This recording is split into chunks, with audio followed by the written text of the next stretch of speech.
What's going on, everybody? Robin here with Oracle Rising. I'll zoom out and welcome to my channel. So, guys, I'm going to bring you some really in-depth topics this year. I'm going to talk about different kinds of light workers. I'm going to talk about different kinds of empaths.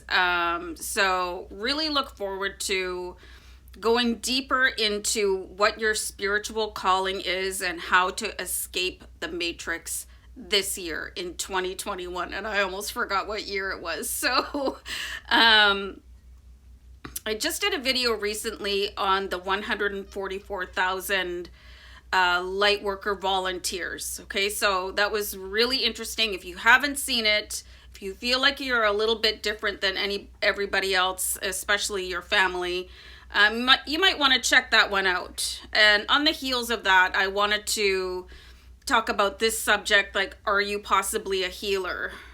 So you could feel like you're a little bit ostracized or a little bit weird, or you don't fit in with your family, what people would call the black sheep. You just march to the beat of your own drum, and sometimes you might even wonder, what am I even doing with these people? Like, I don't really have anything in common with my siblings or my parents. You could have been born into your family to heal any sort of ancestral trauma, to break any cosmic cords of negativity that are holding you and your family back. You could definitely be part of the collective of that 144,000 light worker army, here to heal the planetary vibration, because the planet is suffering just as much as humanity. The animals are suffering just as much as humanity. Everywhere we look, there is mass destruction, and it is considered acceptable. So this is the time for spiritual warriors of all kinds, all over the world, to unite. Okay, so this is why I want to bring this to you, because you might be healing people, you might be healing animals, you could be healing your family, your ancestors. And this is how you might know. I've got 7 points that are going to be really interesting. So the first one I have is an empath. And this was also on the list of how to recognize if you're one of those light worker army members. So empaths are very, very sensitive people. And this could be part of why you don't feel comfortable even in your own family, because you just sense every emotion, whether it's pleasant or unpleasant, and if you don't have the best family members, that's really a difficult thing to say. If you have people that are struggling with their own karma, then you're going to be having a front row seat to that. And this can be people when you're at the grocery store, taking public transit. I did write an article years ago on how to shield yourself as an empath, and it's on my video playlist somewhere. So you might want to look that up if you are an empath, because it's really important to protect your energy, because there's a lot of people out there that want to plug into you and drain you, and then you're down for days. You're physically exhausted, mentally exhausted, emotionally exhausted. This is something that is probably just going to continue to get stronger and stronger as you age, so sorry. The second point I have here is that strangers are drawn to you. This can be good and bad. I'll give you guys an example. Like, almost every time I go out, somebody wants to stop and have a conversation with me. So, and I think that's totally cool. But strangers can just walk up to you and start gushing about their life story. It's not just, hey, how's it going? How about those whatever sports team? Or what do you think about the weather? Have a chat about politics. These are people that are telling you, like, their secrets and really just pouring out everything. And you're standing there going, okay, and of course you want to listen, because you're an empath. You're a healer. But they're drawn to you. And this is very, very important for you guys to understand as healers and empaths and light workers, spiritual warriors. you will be attracting the patients, patients, of the world. So you got to make sure that you're only taking as many patients as you're capable of healing without it being a detriment to you. So be very careful, be very mindful of that. You could also be drawing in narcissists and sociopaths because they love to see people squirm. But anyway, learn how to extricate yourself gracefully from these situations. If you're not comfortable with strangers coming up to you, if it's just like way too much of an overshare, I've had that happen. But I've had it happen in good ways too, where, I was on public transit. It was a few years ago, and there was somebody that I was completely drawn to. He sat there, and he looked like he was okay, but there was something about his aura. So I sat beside him and I said, "Are you okay?" And then he started sharing with me, and it looks like Lacey's gonna perk up and bark here, so hopefully she doesn't. So he sort of like unfolded to me, and he said, "I just found out that I have cancer." And then he told me his diagnosis and prognosis.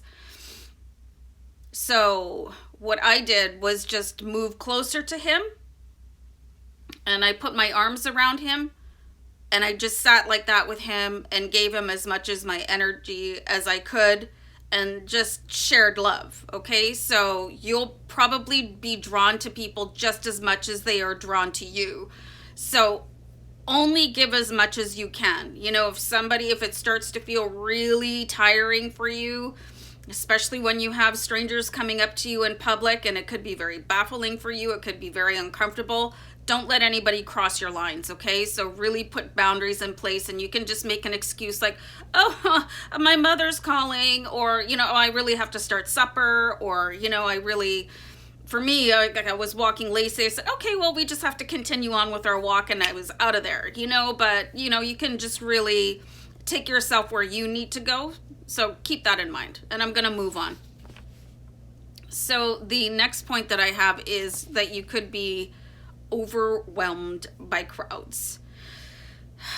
Yeah, it can be a bit much. Like, I've been in really, really big cities, and let me know if this resonates with you or what your own experience was. I love to see your comments, you guys. So, definitely remember to let me and the collective know your experience, so that somebody else that feels like they're alone, that they're the black sheep, they can go, "Oh, thank you, somebody else feels that," and you can really feel like relatable and attached and part of something bigger. So crowds, man, I've been in some really big cities. I used to live in Germany. So I would go to really big cities, like Frankfurt was massive. I've traveled a lot. Like, I've covered quite a bit of the globe. I've been very lucky. But New York, man, there's so many people on the streets, and there's a lot that you hear about New York where people are, it's a very abrasive city, but I found it to be quite the opposite, where people were actually very polite, and the mobs were not unruly, but there was a lot of people. So you really have to learn how to put your shields up. And you can just look that up on the internet or look it up in a YouTube video. It doesn't have to be mine, on how to protect yourself. And you have to really be prepared for crowds, you guys. You could suffer from social anxiety, just even going and facing people. It could even be your own family. Again, if you don't live with them anymore, it's like, "Oh, I don't want to go over there."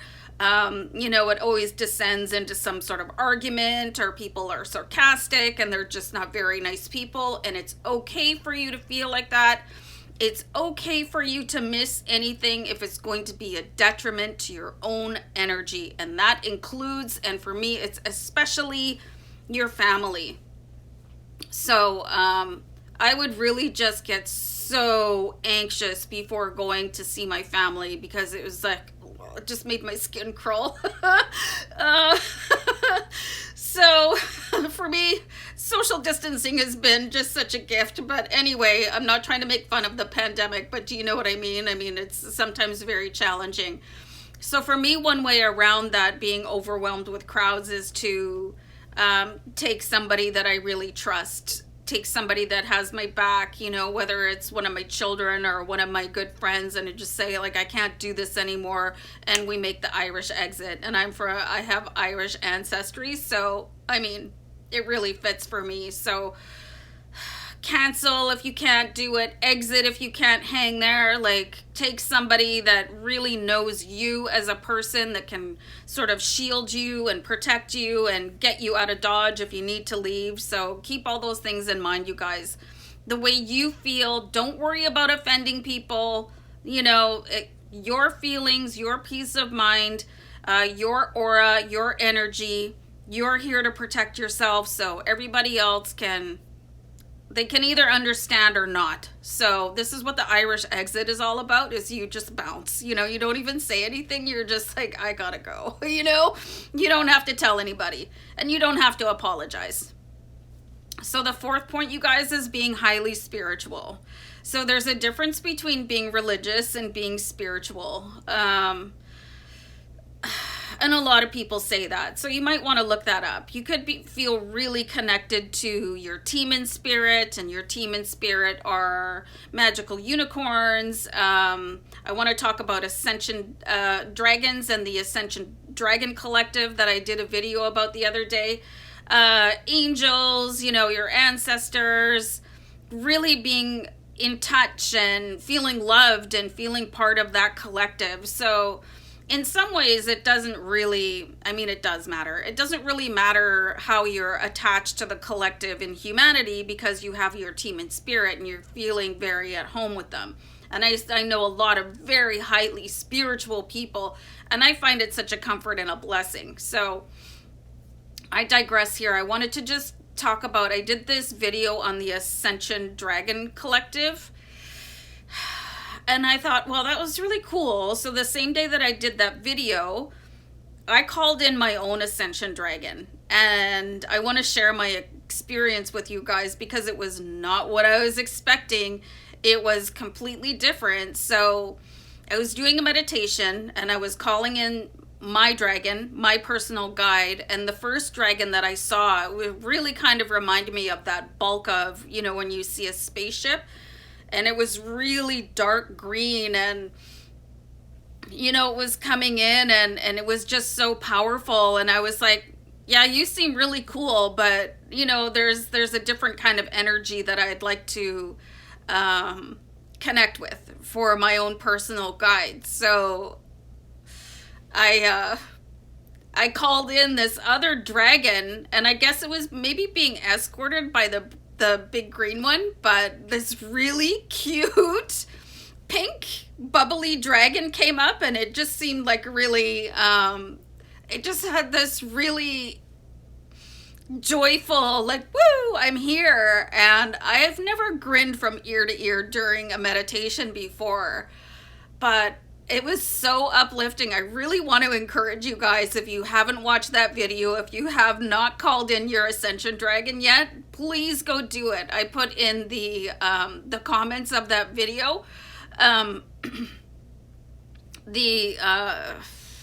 it's kind of like a mantra to call in your dragon. I just asked them to come in during a meditation, and then I was just like, yay, he's so cute. I think it's a boy. I don't know. Doesn't matter. So this fifth one, guys, if you're a healer, you can act as a mediator for people. And how exhausting is that? You know, but I'll give you a quick example. Like, I raised two boys, okay? So they were 3 years apart.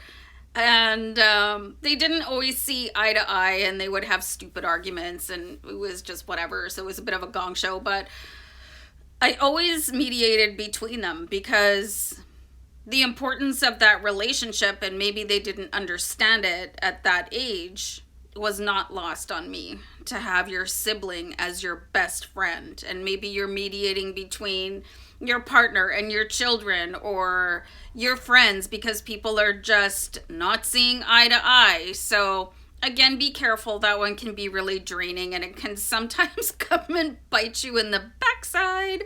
So be careful about that one. But you really want people, you just want people to get along, right? You know, especially if it is people that you really care about. So I'll leave that one alone.